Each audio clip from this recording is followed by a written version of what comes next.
دائما أبدا على حال.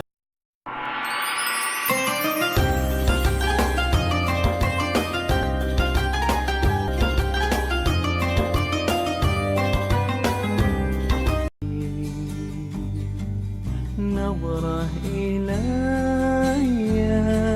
يا رسول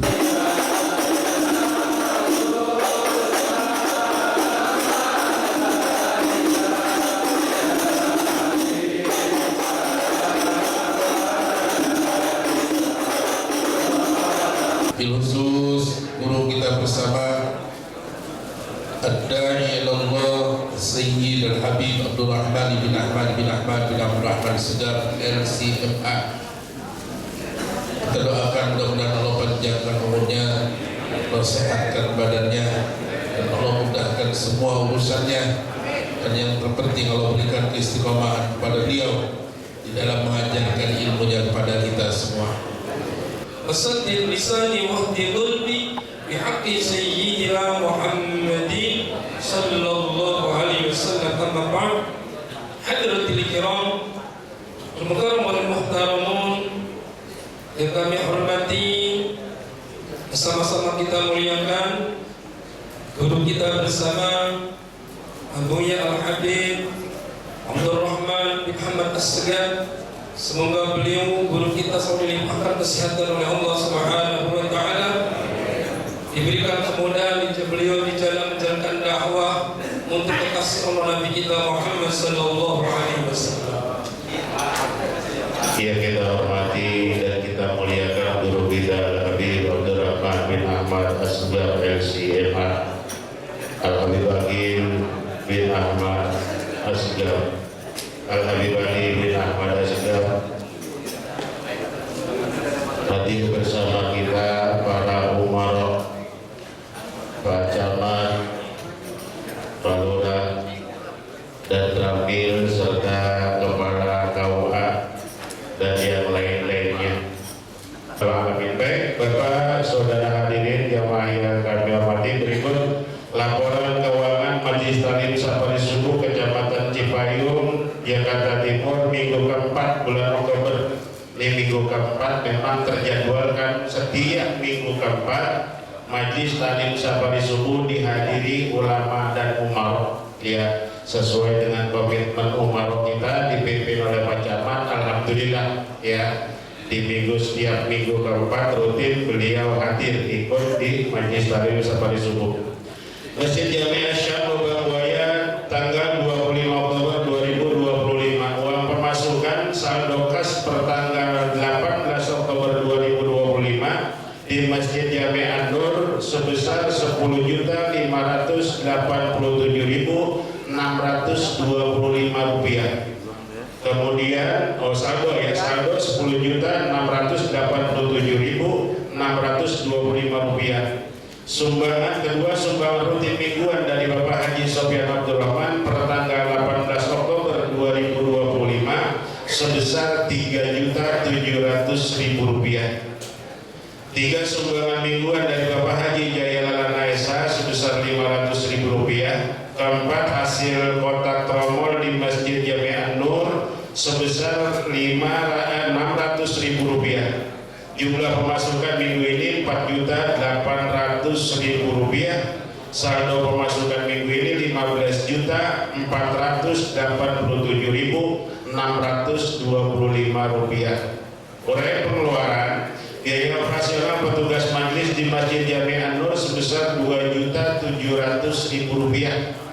Sumbangan konsumsi untuk DKM Masjid An-Nur sebesar 2 juta rupiah. Saldo akhir dari kas mingguan Majelis Talim Safari Subuh sebesar 10.087.625 rupiah. Alhamdulillah. Kita baca Fatihah untuk donatur kita, Bapak Haji Sofyan Abdul Rahman, Bapak Haji Jaya Lalana, dan Bapak Ibu semua yang sudah menyisihkan hartanya di Majelis Talim Safari Subuh. Mudah-mudahan diganti oleh Allah Subhanahu wa taala dengan rezeki yang lebih banyak, lebih berkah lagi dari Allah. Assalamualaikum warahmatullahi wabarakatuh. Para kiai, guru-guru, para lebih khusus guru kita Buya Habib Abdurrahman bin Ahmad Asgar juga hadir bersama kita, para Habib lainnya. Kemudian juga Bapak Muhammad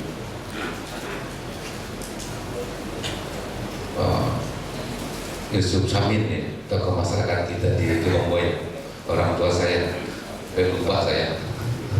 Pak Lurah biasa manggilnya, jadi saya lupa. Dari hadir bersama saya Pak Amil yang baru, kemudian Pak Kapolpol yang mewakili Kapolsek, kemudian para lurah juga di sini hadir, juga Dewan Kota, tadi Pak Kapua juga hadir.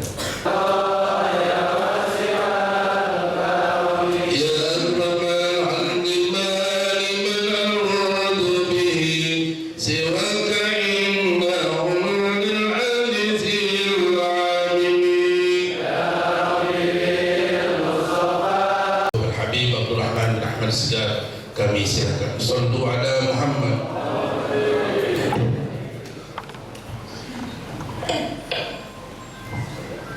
Assalamualaikum warahmatullahi wabarakatuh. Alhamdulillah wassalatu wassalam ala Rasulillah wa ala alihi wa man wala. Rabbi shrah li sadri wa yassir li amri wahlul 'uqdatam min lisani yafqahu qawli. Subhanaka la ilma lana illa ma 'allamtana innaka antal alimul hakim. Amma ba'd. Segala puja dan puji kepada Allah, salawat serta salam kepada junjungan kita Nabi Muhammad sallallahu alaihi wasallam, para keluarga, sahabat, tabi'in serta seluruh umatnya selalu beristiqomah mengikuti sunnah-sunnahnya hingga yaumul qiyamah. Yang alhamdulillah pada pertemuan yang lalu, minggu lalu atau pekan lalu sudah kita bahas hadis ke 386. Hari ini 387. Jadi masuk ke hadis 387. Hadisnya tidak terlalu panjang, oleh karena itu insyaallah kita selesaikan dalam satu pertemuan ini. Dikatakan di situ qala al-mu'allif rahimahullah wa nafa'ana bi bid'aihi amin, an Aisyah radhiyallahu anha qalat anna Rasulullah sallallahu alaihi wasallam ba'atha rajulan ala sariyatin wa kana yaqra'u li ashabihi fi salatihim fayahtimu bi qul huwallahu ahad. Falamma raja'u dzakaru dzalika lin nabi sallallahu alaihi wasallam faqala saluhu li ayyi shay'in yasna'u dzalik fasa'alu faqala li'annaha sifatur rahman wa ana uhibbu an aqra'aha biha. Faqala Nabi sallallahu alaihi wasallam akhbiru annallaha yuhibbu. Rawahu Bukhari wa Muslim. Hadis ini diriwayatkan Bukhari dan Muslim. Hadisnya ini hadis 387. Hadisnya sangat singkat. An Aisyah, dari Aisyah. Aisyah sudah kita kenal, salah satu istrinya Rasulullah sallallahu alaihi wasallam. Satu-satunya istri Nabi yang gadis adalah Aisyah radhiyallahu anha. Dan beliau sudah kita ceritakan manaqibnya atau biografi hidup dari Aisyah radhiyallahu anha. Singkatnya, beliau meninggal pada tahun 59 Hijriah. Ada yang mengatakan tahun 58 Hijriah. Hadisnya cukup banyak, mencapai 2210 hadis. 2210 hadis. Salah satunya hadis yang kita baca di hari ini. Dan kemuliaan beliau cukup banyak sekali yang sudah kita sebutkan. Sudah pasti para istri Nabi dijamin masuk surga tanpa hisab. Ini sudah jaminan, sepakat. Dan juga hadis lain Bukhari Muslim, Aisyah pernah berkata, "Qabula minar rijal katsir wa lam yaqbul minan nisa illa Maryam bintu Imran wa Asiyatu imra'atu Fir'aun wa fadlu Aisyata ala sa'irin nisa ka fadli tharil ala sa'iri ta'am." Kata Rasulullah, "Qabula minar rijal katsir." Yang sempurna dari kaum laki-laki banyak. Walam yakmul minan nisa, tapi sedikit dari wanita yang sempurna, kecuali Maryam, yaitu anak Imran, ibunda daripada Nabi Isa. Wa Asiyah, Asia imra'atu Fir'aun, yaitu istri daripada Fir'aun. Wa fadlu Aisyah ala sairin nisa, dan keutamaan Aisyah dibanding wanita yang lain kafadli tsari ala sairit ta'am, bagaikan kue atau makanan tsari dibandingkan kue yang lainnya. Artinya menunjukkan Aisyah itu punya kelebihan yang luar biasa. Nah, tentunya sudah kita bahas panjang lebar tentang Aisyah di salah satu hadis di antara 2210 hadis yang beliau riwayatkan, hadis ini. Apa kata Aisyah? Anna Rasulullah sallallahu alaihi wasallam ba'atha rajulan ala sariyatin. Sungguh Rasulullah sallallahu alaihi wasallam telah mengutus seseorang ala sariyatin, di dalam sebuah sariyah. Jadi kalimat sariyah, jadi Rasul pernah mengutus seseorang di dalam pasukan sariyah. Wa kana yaqra'u li ashabi, dan orang itu selama menjadi pimpinan di sariyah tadi, di dalam sholatnya selalu menutup sholatnya dengan membaca Qul huwallahu ahad. Jadi setiap sholat pemimpin sariyah ini selalu membaca Qul huwallahu ahad, ditutup surat, membaca Fatihah, baca surat ditutup dengan Qul huwallahu ahad. Bahwa Rasulullah SAW pernah mengangkat seorang menjadi pemimpin di sariyah dalam sebuah peperangan sariyah. Dia saat itu, saat menjadi imam, pemimpin ini selalu sholatnya menutup dengan membaca surat Qul huwallahu ahad. Falamma raja'u, ketika selesai sariyah itu pulang, dzakaru dzalika lin-nabi, diceritain sama para sahabat tentang pimpinannya, imamnya yang selalu membaca surat Qul huwallahu ahad, ditutup dengan surat Qul huwallahu ahad. Maka Nabi bilang, "Salu li ayyi syai'in yasna dzalik." Kata Nabi, tanyain kenapa dia melakukan itu, kata Rasul. Kenapa orang itu membaca surat Al-Ikhlas setiap menutup suratnya? Jadi baca Fatihah, baca surat ditutup dengan Al-Ikhlas. Kenapa pakai surat Al-Ikhlas? Fasa'alu, akhirnya pasukannya yang tadi selalu ikut bersama si imam nanya sama si imam tadi. Faqal, si imam tadi menjawab, li'annaha sifatur rahman, karena surat Al-Ikhlas itu berisikan tentang sifat-sifat Allah. Wa ana uhibbu an aqra'a biha, oleh karena itu saya demen, saya suka, saya cinta membaca surat itu karena isinya tentang sifat-sifat Allah. Faqala Nabi sallallahu alaihi wasallam, maka Nabi bersabda, akhbiru, kasih tahu sama dia yang suka membaca surat Al-Ikhlas itu, annallaha yuhibbu, sungguh Allah mencintainya seperti dia mencintai surat Al-Ikhlas. Kemudian di sini ada kalimat anna Rasulullah ba'atha rajulan fi sariyatin. Rasul pernah mengutus seorang laki-laki sebagai pemimpin di sariyah. Apa ini sariyah? Perbedaan. Ada peperangan yang dilakukan oleh Rasul, ada dua. Ada namanya ghazwah, ada namanya sariyah.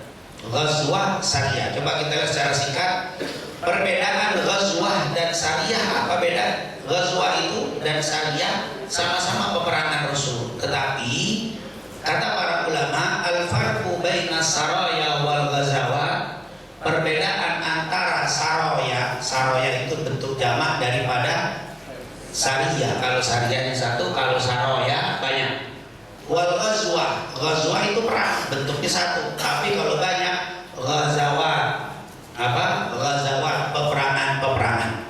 Ghazahar Rasul wa saraya ghazawat lam yusharik fiha Rasul.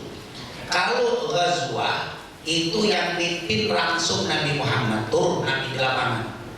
Tapi kalau Nabi ngutus itu namanya sariyah atau saroya. Jadi Rasul di situ ada perkampungan berontak, membahayakan kota Madinah. Dipanggil 30-40 orang, berangkat, kamu jadi pimpinan, serang itu kampung. Datang ke sana. Tapi Nabi nggak ikut. Itu namanya apa? Sariyah. Bentuk jamaknya saroya. Jadi peperangan yang dipimpin Nabi, tapi Nabi nggak turun, tapi Nabi yang ngatur strateginya namanya sariyah. Tapi kalau yang Nabi turun langsung namanya ghazwah. Itu ghazwah. Jadi harus ngerti beda tadi. Anna Rasulullah ba'atha rajulan fi sariyatin. Nabi pernah ngutus seorang laki-laki sebagai pemimpin di dalam sariyah. Berarti di dalam pasukan perang yang tidak dipimpin langsung oleh Nabi, tapi orang itu yang pimpin. Ini bedanya sariyah dan ghazwah. Para ulama mengatakan ghazwahnya Nabi berapa banyak? Ghazwah Nabi banyak. Nabi mengalami peperangan yang langsung dipimpin sama Rasul. Abu Ishaq pernah berkata, aku duduk di sisi Zaid bin Arqam. Waktu itu seseorang bertanya kepada saya, kam ghazan Nabi sallallahu alaihi wasallam min ghazwatin. Nabi perang berapa banyak yang kau alami? Tis'ata asyrah. Nabi perang 19 kali dalam waktu 10 tahun. Karena Nabi masuk kota Madinah baru ada peperangan. Di Mekah nggak pernah. Rasulullah 13 tahun di Mekah baru-baru perang, pasukannya kagak ada. Baru-baru perang. Mau taklim aja ngumpet-ngumpet. Mau dakwah sembunyi-sembunyi. Dakwah Syria 3 tahun, dakwah lewat rumah Arqam, dan dakwah terang-terangan itu pun nggak punya pasukan. Sehingga maaf terzalimi, tidak ada kekuatan sama sekali. Makanya selama 13 tahun Nabi dakwah di Mekah hasilnya nggak banyak. Sibukan kita lebih dari Nabi, sampai kagak bisa apa ketemu. Emang jamnya, yo Nabi jamnya panjang, wajar lah. Kalau saya kan jamnya cuma 24 jam satu hari. Enggak, jam dulu sama jam sekarang sama. Tapi kok dia bisa begitu? Para ulama, para imam, Syafi'i, Imam Ahmad kok jadi hebat. Padahal kita jam segini, umur segini, jauh banget. Oh ternyata kita lebih banyak tidurnya. Oh ternyata kita lebih banyak ngopi. Kalau lu ngopi 5 jam gak berhenti. Taklim sejam goyang, sono goyang sini miring terus. Memang beda emang. Makanya mungkin kalau bisa taklim ada ngopinya kali ya. Kopinya gak Soalnya 25-29 Al-Imam Ibnu Hajar Al-Asqalani 825 Hijriah, beliau mengatakan karena memang cuma beda penghitungannya saja. Seperti Hunain suka disebut ada perang Hunain, ada perang Taif, ada Hunain dan Taif sama. Itu suka disebut di dalam buku-buku sejarah Ghazwatul Hunain. Ghazwatul Hunain disebut apa? Hunain itu adanya di Taif, makanya suka disebut perang Hunain. Di kitab lain perang Taif. Jadi dua, padahal satu peperangan. Suka disebut perang perang Khandaq, suka disebut perang Ahzab. Itu kan dengan yang bikin beda jumlahnya gara-gara namanya saja. Perang Bani Quraidah, yaitu Bani Ahzab juga disebut perang Khandaq, perang Ahzab, terus perang Bani Quraidah juga disebut. Kemudian Bani Quraidah ini Yahudi di Madinah ada 3, Quraidah, Bani Nadir, dan Qainuqa. Setelah perang Khandaq selesai, Rasulullah menyerang kaum Quraidah, yaitu apa? Yahudi, karena mereka bersiap untuk berkhianat dengan Nabi Muhammad. Intinya nama-nama yang beda itu karena memang penamaan saja yang bikin beda. Maka total rata-rata para ulama sekitar 25, 26, 27, 28, 29. Itulah sekitar perangnya Nabi yang langsung dipimpin oleh Nabi Muhammad, disebut apa? Ghazwah. Tetapi ghazwah yang sekian ini yang terjadi peperangan sampai menumpahkan darah hanya 9. Yang lainnya datang mereka kabur, datang mereka nyerah. Itu jadi nggak jadi apa? Tapi Nabi udah turun. Seperti di perang Mekah, Fathu Mekah, Nabi datang mereka nyerah semua se-Mekah. Akhirnya dikuasai tanpa apa? Menumpahkan darah. Nah ini yang menumpahkan darah 9, yaitu perang Badar, Uhud, Khandaq, Quraidah, Khaybar, Muraisi, Fathu Mekah sedikit, Hunain dan Taif. Selebihnya menang tanpa ada pertumpahan darah. Perang Badar, Uhud terjadinya di Madinah, orang Mekah datang ke Madinah. Perang Khandaq mereka datang ke Madinah, Nabi. Jadi semuanya adalah penyerangan. Nah nanti Khaybar karena mereka sudah mempersiapkan pasukan mau nyerang Nabi, diserang dulu sama Nabi. Jadi peperangan tidak ada yang dimulai oleh Nabi Muhammad. Yang ada Nabi mempertahankan diri dan juga menyerang karena membahayakan keamanan kota Madinah. Madinah dan kaum muslimin. Kenapa Nabi gak turun? Karena pasukannya kecil. Biasanya yang ganggu cuma segang doang, cuma satu kampung doang. Kirimin 40 beres, kirimin dikit aja, nggak penting. Atau posisinya ini mah nggak terlalu penting, bisa cukup dengan berapa orang selesai. Itu Rasul kirim. Tapi kalau Rasul melihat, wah ini berat, nggak bisa, harus saya turun sendiri. Nah itu makanya juga begitu kan, Pak Camat kita, Kapolsek juga dan Ramil semua ada bab-bab yang mesti diturun sendiri, ada yang nggak perlu turun, cukup kirim aja pasukan selesai. Tapi harus juga sekali-kali pimpinan harus turun. Ada yang nggak turun, menginstruksikan lurah menginstruksikan RT selesai. Ada yang nggak bisa RT, harus RW turun. Ada juga. Kadang-kadang lurah harus turun, kadang-kadang camat harus ada. Tapi nggak mesti, masa sih ini urusan camat begini nggak turun, masa semua camat harus turun? Enggak, Nabi juga begitu, nggak selalu turun. Jangan kelas-kelas yang kecil camat suruh turun, ribet urusannya. Si imam bacanya kulhum dulu, qul huwallahu ahad Allahu samad lam yalid wa lam yulad wa lam yakul lahu kufuwan ahad Allahu akbar. Ini bacanya kulhum dulu. Akhirnya dia menegur pimpinan. Ini kan panglima dalam syariah, nggak bisa ngomong, diem aja udah. Makanya kalau pimpinan kita harus ngikut. Ju'ilal imamu liyutamma bihi fa idza kabbara fakabbiru fa idza raka'a farka'u wa idza qala wal dhalin faqulu amin. Imam itu dijadikan pemimpin untuk diikuti. Makanya kita imam dijadikan pemimpin untuk diikuti, ikut udah imamnya. Kita nggak boleh gerutu. Kalau nggak gerutu, kalau selesai boleh nanti protes setelah. Tapi kalau lagi memimpin nggak boleh. Ini ngadu ya Rasulullah, dulu. Nabi dengar begitu, wah ini unik juga nih. Nabi nggak melakukan itu, tapi lihat Nabi nggak bilang, wah bid'ah orang masuk neraka ini. Nggak pernah saya contohin karena baca kulhu. Saya kan nggak pernah baca kulhu. Saya baca surat kulhu ya, tapi kok setiap baca Fatihah baca surat ditutup kulhu, bid'ah ini. Arti bid'ah belum saya contoh, tapi tidak setiap bid'ah sesat. Nabi selalu tanyain dulu, kenapa dia melakukan begitu? Tuh Nabi Muhammad begitu, kalau kita kan lain. Pokoknya nggak dicontohin Nabi, sesat udah deh. Sholat tutup dulu, Nabi nggak pernah melakukan itu. Terus iyyakum wa muhdatsatil umur fa inna kulla muhdatsatin bid'ah wa kullu bid'atin dhalalah wa kullu dhalalatin finnar, neraka. Kenapa baca kudu? Nabi nggak pernah nyontohin tuh kayak begitu tuh. Kalau kita kan begitu. Hukum kita kadang-kadang ada saudara kita yang punya hukum pokok selama kagak dilakukan Nabi bid'ah. Maka jawabannya sederhana, li'annaha sifatur rahman. Karena kulhu ini isinya itu cerita tentang sifat-sifat Allah. Qul huwallahu ahad. Allah, katakan Allah yang Maha Esa. Allahu samad, qul huwallahu ahad, Allahu samad. Allah tempat bergantung seluruh makhluk. Lam yalid walam, yang tidak beranak, tidak diperanakan. Dan itu sifat-sifat Allah. Saya demen banget baca surat itu. Makanya saya baca itu terus karena menunjukkan keagungan Allah, sifat Allah yang maha mulia. Wa ana uhibbu an aqra'ah biha. Makanya saya sering dan suka baca kulhu.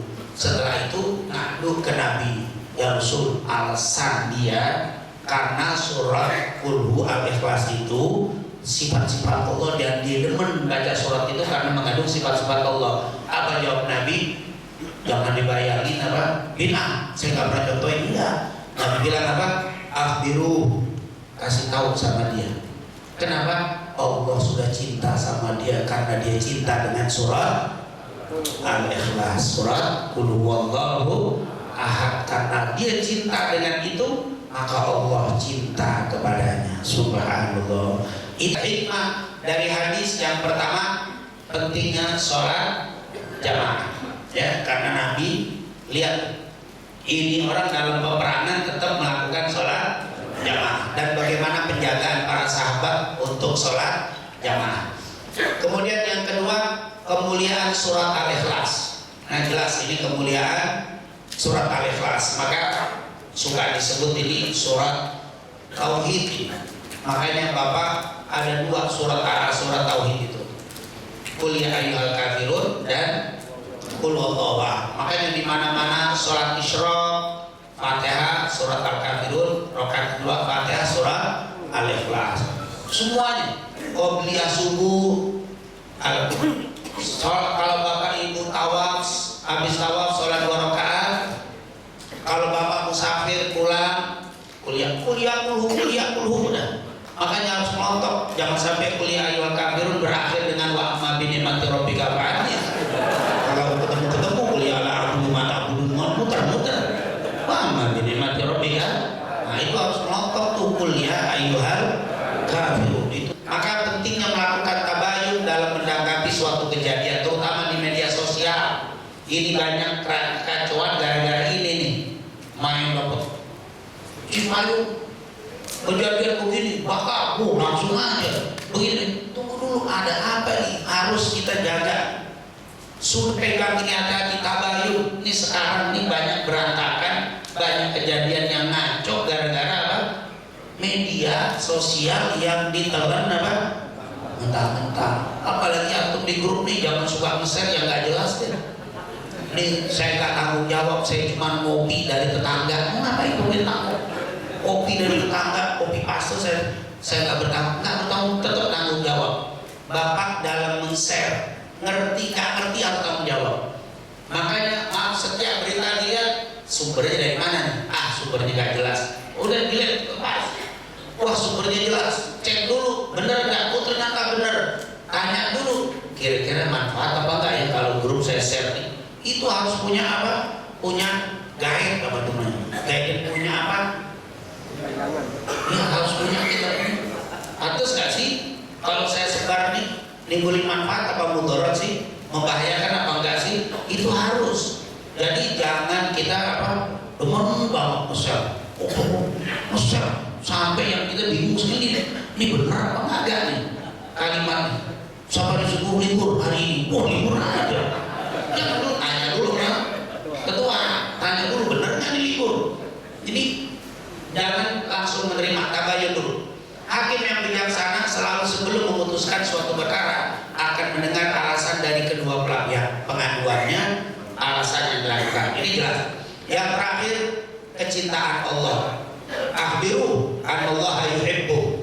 Kasih tahu dia Allah cinta sama dia, berarti Allah mempunyai sifat cinta. Allah itu sifatnya cinta, luar biasa. Allah yuhibbut tawwabin wa yuhibbul mutatahhirin. Allah cinta, kalimat cinta. Tentu cinta sesuai dengan kemahagungan Allah Subhanahu wa taala. Dan yang terakhir, perintah untuk mencari amalan yang bisa mendatangkan kecintaan Allah. Salah satunya banyak baca surat Al-Ikhlas. Insyaallah semuanya apa? Gampang, mudah. Alhamdulillah, banyakin baca surat Al-Ikhlas. Qul huwallahu Allahu samad, lam yalid wa lam yulad wa lam yakul lahu kufuwan ahad. Subhanakallahumma bihamdika asyhadu an la ilaha illa anta astaghfiruka. Assalamualaikum warahmatullahi wabarakatuh. Menyampaikan uraiannya di kajian hadis ke-387. Bisa jadi di kitab lain ada yang 388. Bapak dan saudara hadirin, sebelum ditutup dengan doa dan pembacaan fawatih untuk mereka yang sakit ataupun yang meninggal dunia, saya sampaikan kembali untuk kegiatan kita di Sabtu yang akan datang.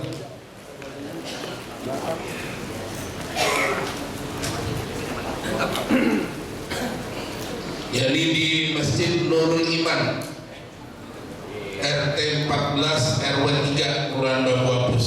Kita sakinah mawaddah warahmah, dan Allah luaskan rezeki kita, dan Allah jadikan kita keluar dari tempat ini insyaallah. Kita mudah-mudahan dihabiskan kita Allah Subhanahu wa taala, ditambah kecintaan kita kepada Nabi Muhammad sallallahu alaihi wasallam al-hadiniyah wa ila hadratin Nabi Muhammadin sallallahu alaihi wasallam.